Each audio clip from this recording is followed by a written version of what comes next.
Welcome to the girls. It's a change of season. We're at the Laurel Mall at our girls studio, and we've had so many great shows come up and so many great things that we talked about, but it's nice to get into the little crisp weather of the fall, right? Seasons change. I love it. I love the fall is my favorite. I love the crisp air, the long walks. But you don't like pumpkin spice. We know. I we like know. pumpkins. I just don't like pumpkin spice. Right, Sorry. right. So that's one thing you don't like about fall. That's true. Did that you- might be the only thing. Sorry. Did you see how many things there are in pumpkin spice? I Googled it. There are like Oh, don't 120 ruin it. You know like what stuff we eat that we 125 shouldn't things. eat? I know, but there's like 125 different things that are pumpkin spice, and then they did the list of things that you shouldn't have that are pumpkin spice. Because there's pumpkin spice Oreos, Cheerios, Wheaties. She's ruining it for Pumpkin you. seeds. That's what I like to make. Pumpkin seeds. Pumpkin That's seeds. pumpkin seeds. They're supposed to be. That's a natural And then thing. you load it with sodium. But oh, Extra salt. Yeah, extra salt, extra seasoning. The kids always are like, they love pumpkin seeds. yeah, they do. They're neat. You don't I like, love- but so what about pumpkin pie? Oh, I love pumpkin pie, but those are things that are supposed to be pumpkin. Right. Then they start changing everything into pumpkin. There's like pumpkin peeps. Those little peeps you get Oh, at I Easter don't like time. those Now at they made Easter pumpkin either. peeps. God, they're boo-hooing on pumpkin over I here. know. Pumpkin it's like- spice. Pumpkin spice. Oh, dear Lord. How about you While walk in you're at someone's home house? saying be quiet because you're on my side with this. Pumpkin Oh. spice, thumbs up. Pumpkin spice wine. Now, who wants to drink pumpkin spice Ooh, wine? that sounds good Oh. warm. It's like nice and toasty. You put it in a crock pot. Watch Hey. a football game, which incidentally, I guess football's happening now, right? That's I what don't we know, hear. and I don't care. I'm sorry, I'm not Ooh. a football fan. Well, I heard it's our guest is over there saying, yes, it is. And he's clapping because he's probably a Penn State fan. But Yeah, so well, yeah. I love Penn State. So that's Love what's Penn going on. We got football back. We have the colder weather coming. We have Halloween. But Halloween's not happening, but we're still dressing up. And I can't wait to show you my costume. Oh, you're always dressed up in a costume. Look at her, my little kid. I can't wait till this year we could really be what we want to be, because usually we're like princesses and stuff, which is fun. Well, we 'cause have dress for the kids, you and know. now we can be whatever we want to be. Yeah, I can't wait, Lori. I have a Big nice surprise, idea. huh? Yep. Can't wait. I posted on Facebook, what do you think I should be for Halloween for the girls? And we got some very interesting things I should be. What should you be? It was someone's a pirate. I should be a clown. I had Peg from. Yeah, Peg Bundy. I got Maybe Peg Bundy. Yeah, I'd have to look because I asked the same thing. But I'm sure you're all planning your Halloween outfits. If we're gonna, I don't know how we're doing Halloween this year, right? Because we talked about what is everyone doing? Is Safe anyone distance. having anything? Are we doing why don't we just do a Zoom and we can all like show each other our costumes and have That's a good idea. we can have a contest, a Halloween contest on Zoom. Well, that'd be great. I know my sister told me that there's some organizations are renting or they have access to large parking lots, and they're inviting the kids and their parents to come there and park, social distanced, and they will have open up their trunks and decorate their trunks and have the candy there, and the kids could go from, parade around and just go from trunk to trunk. So, Nice. little Trunkoween. That's a great idea. Yeah, this is the first year I don't think we're doing anything for Halloween. And We you usually love Halloween. It is one of my favorite holidays. We love to dress up, and Bella loves Halloween too. So we usually have a party. All of our friends come over. We usually do it out in the garage, and we decorate the garage. And the kids, even last year, they even went and trick-or-treated last year. But I don't think we're doing anything this year. So. All right, well, stay with us because we have a special show. We have a treat for you. We have Ed Payne, who is a licensed clinical social worker, and he's going to talk to us about all the different things that can happen to us mentally, physically, and emotionally. Stay with us. We'll be right back.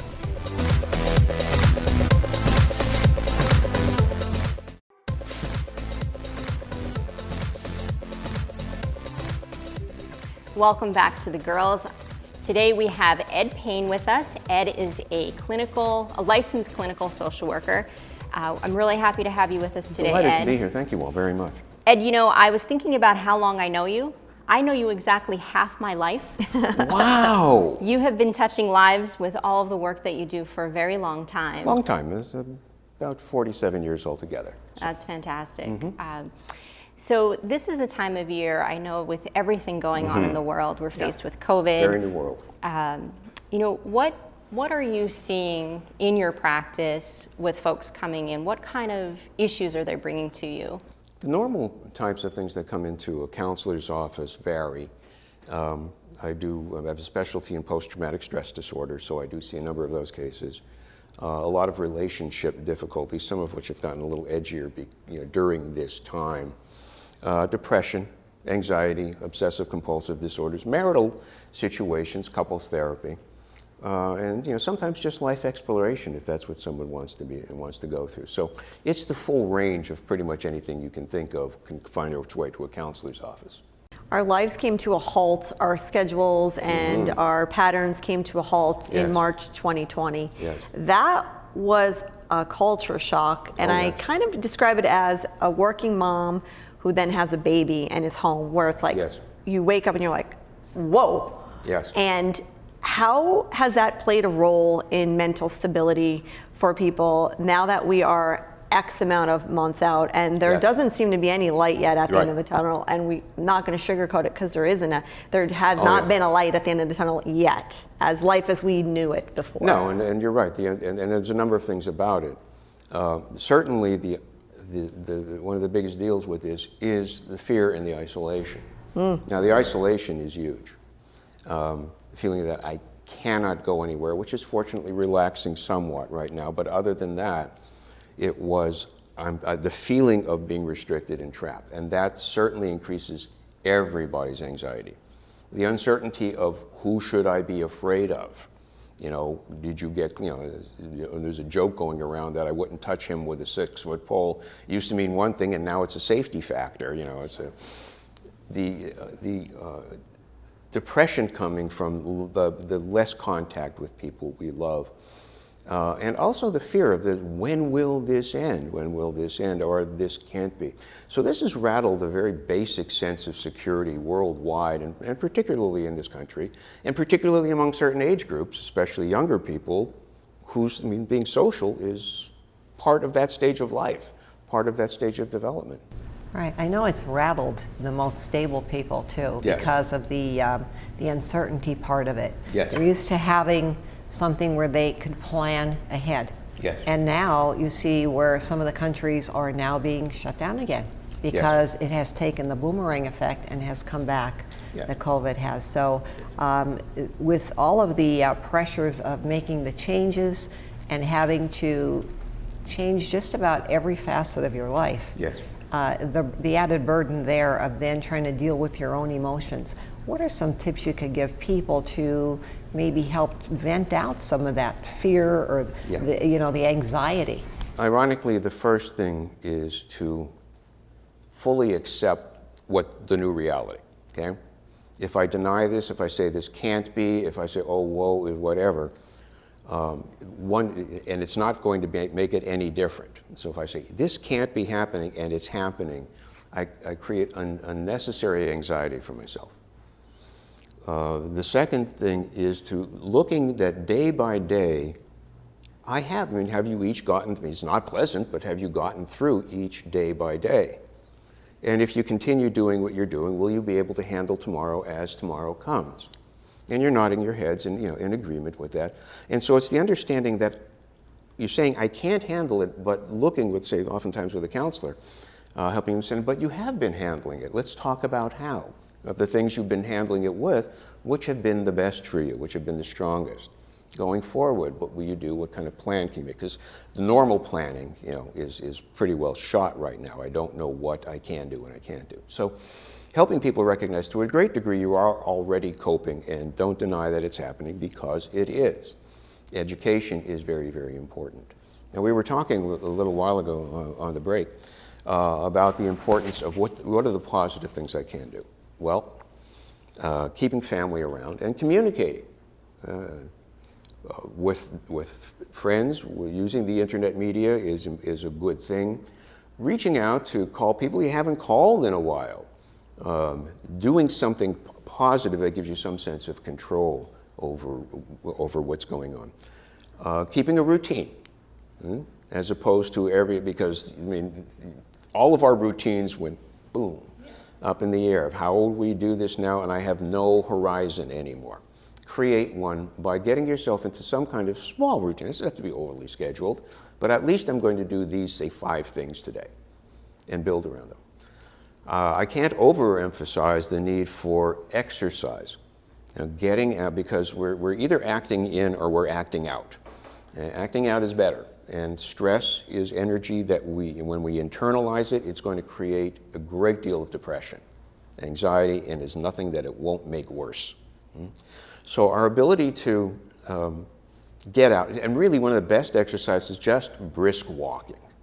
You get out the door, walk 10 minutes out, walk 10 minutes back. Those runners or whatever, I'm a cyclist, we were talking about that and joking about my tie.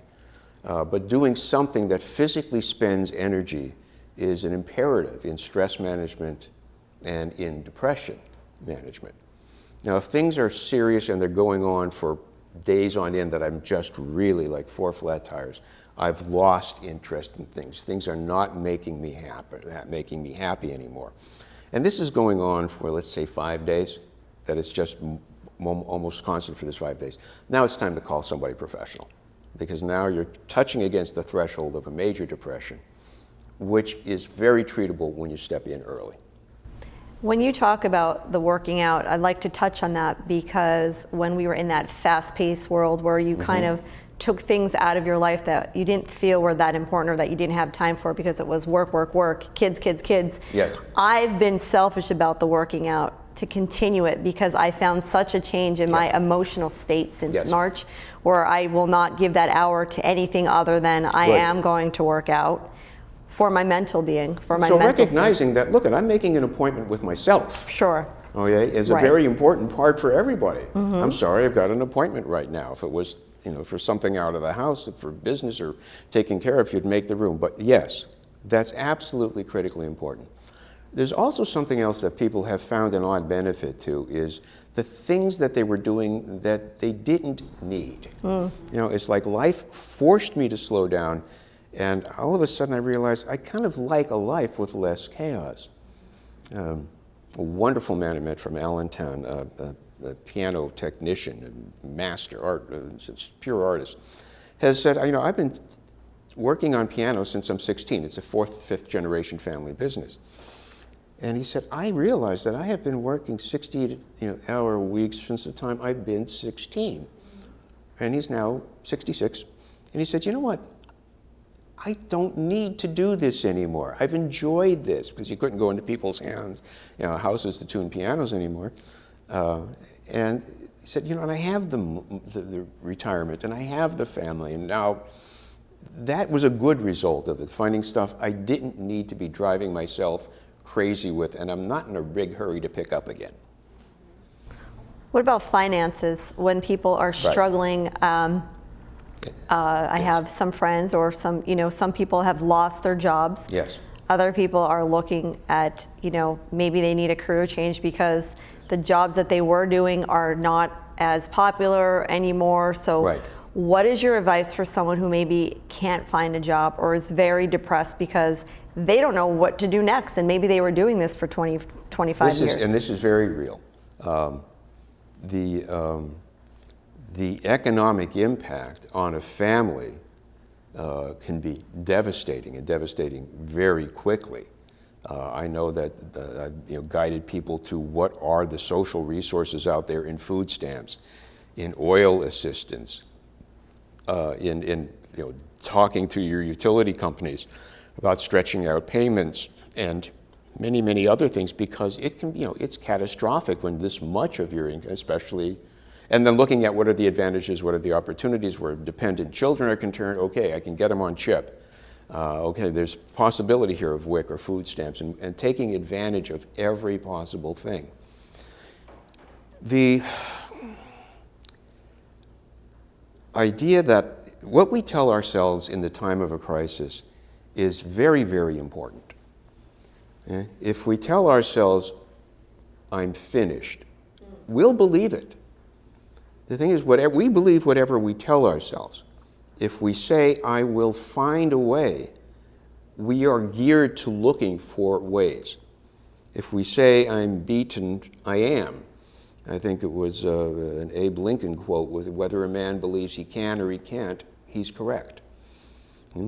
So the attitude here is also, number one, I'm accepting that this is. Okay? And bearing in mind that it's going to hit people hard.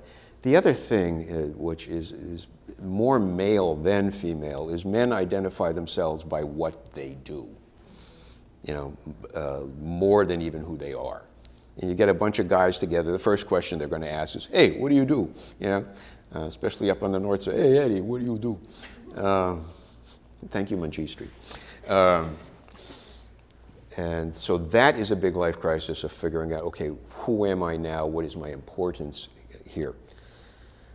So there is that coming to reckoning with ourselves, accepting the reality of this. Realistically, is this job going to be here? If it is not going to be here, what will I do to make myself succeed? What will I do? What can I do? Or you're basically saying, I will find a way.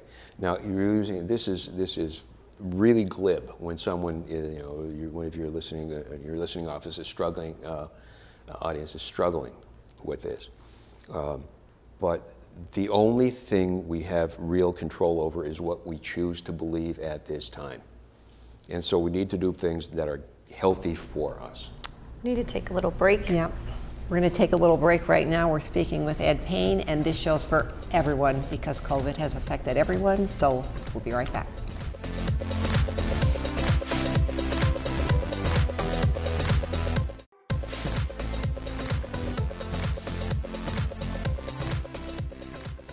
Welcome back. We're here with Ed Pane from Pane Consulting, right? Did I get Pane that right? Counseling, Consulting, and Education. All right.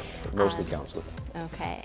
So Ed, we were talking a lot about depression, and this really hits for anyone. Yeah. Any one of us could fall into a depression. Any one of us may have a loved one who's dealing with it. There are three main components of it that you look for in yourself and others.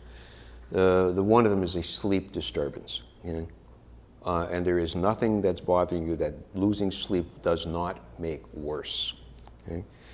The type of sleep disturbance in depression is often this kind of like, I'm tired, I'm lying awake, and I just want to sleep and I can't.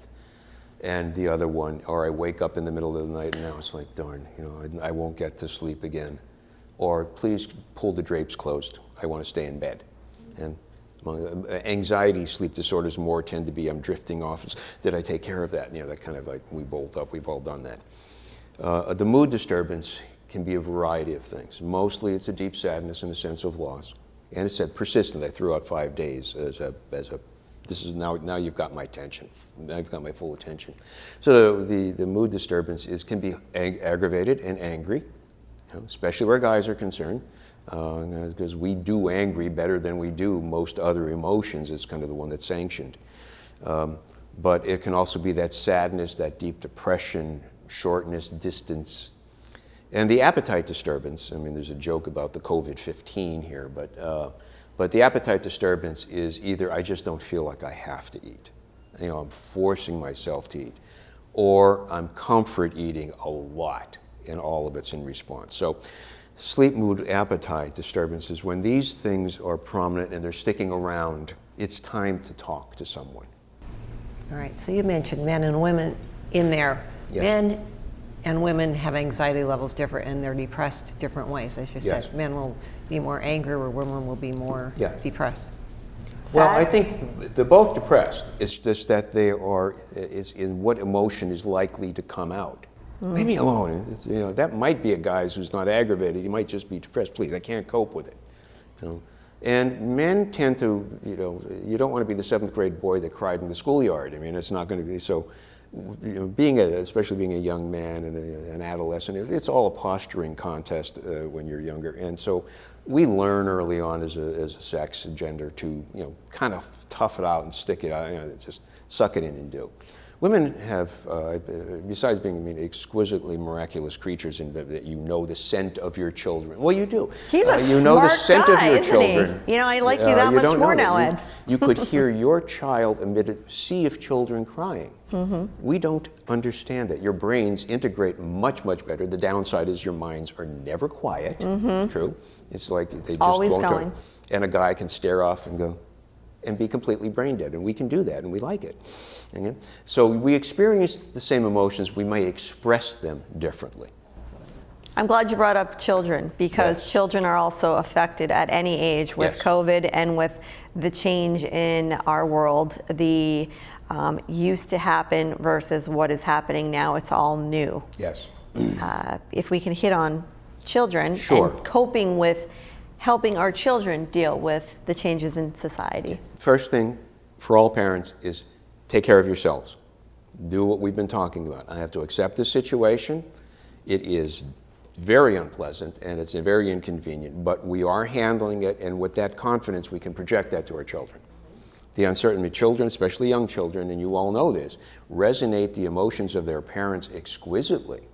They don't have language for it, but they will internalize it, and they will try to control it. Sometimes they act out, sometimes they withdraw. So parents creating first within themselves a healthy approach can then transmit that to their children. Things that are not happening right now are the socialization aspect of children going to school at, say, age 5, 6 right now, and that's part of a very important developmental stage. It's being delayed in a lot of ways, that the interaction with other children, experiencing life outside my family of origin, which is supposed to be happening, is interrupted. And so the idea that we can find safe social ways of interacting is an important thing for them as well. Much more so, though, when you're dealing with adolescents, because the purpose of adolescence is to find your group. You know, in the biz, we would call that identity versus role diffusion. Who am I?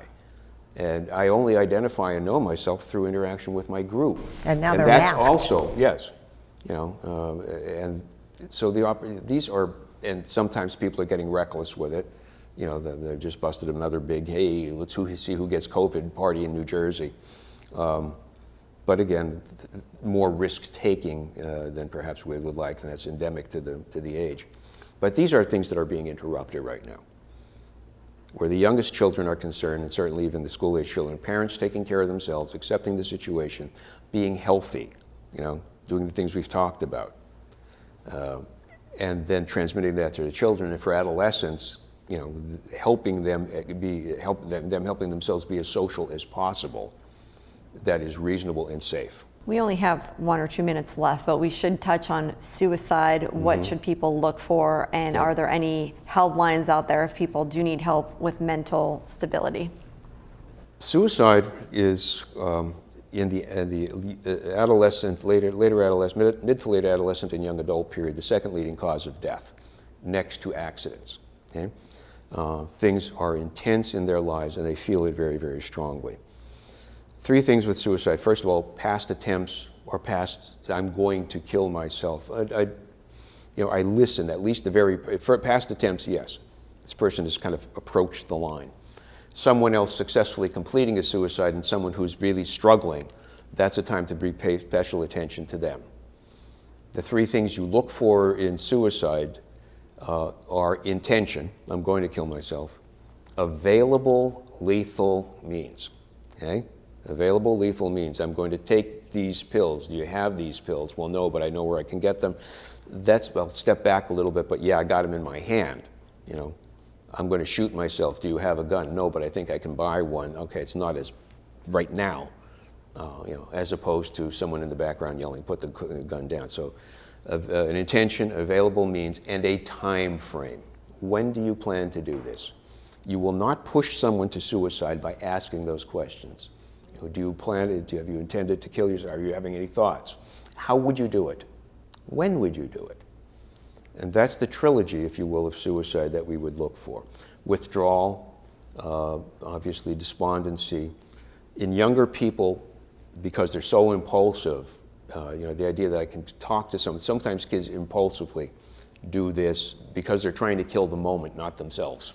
Well, again, we can probably talk with you for 2 or 3 days because I have so would many enjoy things it. to ask you. So we'll probably have to have you on again. And I know I that would you're a look great asset to the community. We've had several people that we know of that have, dealing with you, and you've helped them through so many experiences, life changes, and through a Yeah. lot of bad People, circumstances. I help people become strong in their own lives. My job is to become unnecessary. As a counselor, that's my job description, to become unnecessary. And so I don't get people over things, but I help people grow strong, get themselves over things, so that they own it and can go forward. Well, thank you so much again. And thanks for joining us. We'll see you next time on The Girls.